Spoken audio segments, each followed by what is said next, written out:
నాయకుడు మార్చి కంట్రోల్ కంట్రోల్లో ఉండు.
కంట్రోల్లో ఉండు.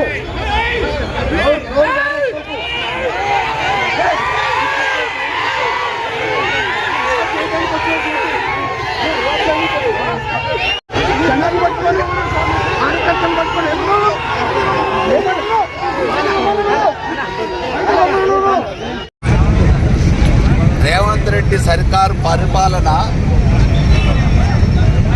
మరో తుగ్లక్ని హిట్లర్ని కల్పించే విధంగా ఉంది.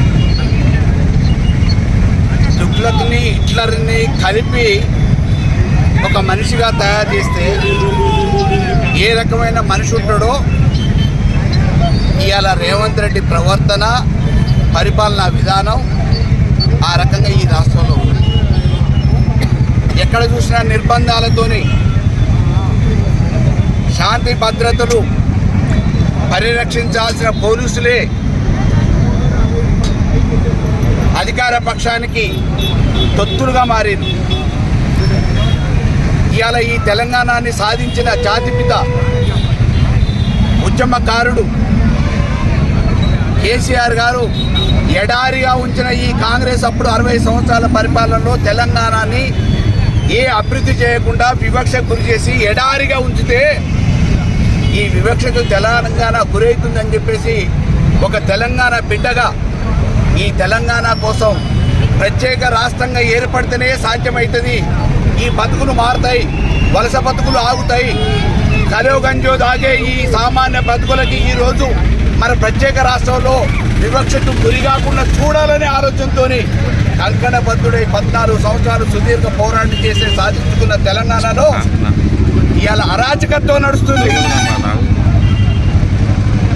కేసీఆర్ లాంటి మహానుభావుని తెలంగాణ సాధించిన జాతిపితని ఈరోజు చులకన చేసే విధంగా పనికిరాని కేసులలో అక్రమంగా ఇరికించాలని ఇవాళ సిట్ అధికారులు సజ్జనారు తొత్తుగా మారి రేవంత్ రెడ్డి ప్రభుత్వానికి రేవంత్ రెడ్డికి అధికార పార్టీకి తొత్తుగా మారి వాళ్ళ యూనిఫామ్ను కూడా తాకట్టు పెట్టి ఇవాళ కేసీఆర్ గారికి నోటీసులు ఇస్తున్నారు. కేసీఆర్ గారు ఈ తెలంగాణ బాగుపడాలని అనుక్షణం 6 నిమిషాలు అపర భగీరథుల్లో పనిచేసిన ఆ మహానుభావుడు పోలీస్ స్టేషన్కి తీసుకుపోవాలనే ప్రయత్నం చేస్తే ఆకాశం మీద ఉమ్మేసినట్టే ఆ ఉమ్ము నీ మీదనే పడుతుంది రేవంత్ రెడ్డి.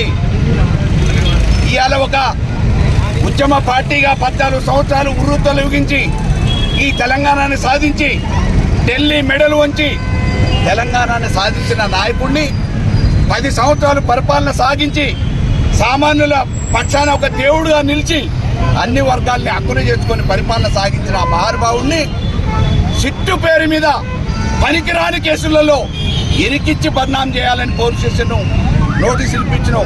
తస్మాత్ జాగ్రత్త. ఒక్కొక్కరు ఒక్కొక్క మారుమూల గ్రామాల నుంచి ఒక్కొక్క కేసీఆర్ గారు రేపు పోలీస్ స్టేషన్ ఇంకా వారు బయలుదేరితే జరగబోయే మూల్యం నువ్వే చెల్లించుకోవాల్సి వస్తుంది. ఈ రాష్ట్రం అగ్నిగుండంగా మారుస్తాం. కేసీఆర్ గారి మీద ఈగ వాలిన తెలంగాణ వాదులుగా సైనికులుగా అడుగు అడుగున అడ్డం పెట్టి ఈ రాష్ట్ర ప్రభుత్వాన్ని స్తంభింపజేస్తాం. ఇవాళ శాంతి భద్రతలు కాపాడడానికి చేత కాదు, నడి రోడ్డు మీద హత్యలు జరుగుతున్నాయి, వాటిని పరీక్షించే చేతగాని నువ్వు దద్దమ్మవి ఇలా కేసీఆర్ గారిని పోలీస్ స్టేషన్కి పిలిపించాలనే ప్రయత్నం చేస్తున్నావు. ఖబర్దార్, మరొక తుగ్లక్, మరొక హిట్లర్ రేవంత్ రెడ్డి. నీకు ఈరోజు ప్రజలు అధికారం ఇచ్చింది అభివృద్ధి చేయటానికి. మాయమాటలు చెప్పి ప్రతిపక్షం మీద అక్కసు వెళ్ళగక్కి పొద్దున్న లేస్తే తిట్ల పురాణంతో కేసీఆర్ గారిని ఆరిపోసుకోవడానికి కాదు. ఇప్పటికైనా శిక్ష అధికారులు తొత్తులుగా మారకుండా వాళ్ళ చట్ట పరిధులు పనిచేయాలని చెప్పేసి కోరుతున్నాం. జై తెలంగాణ.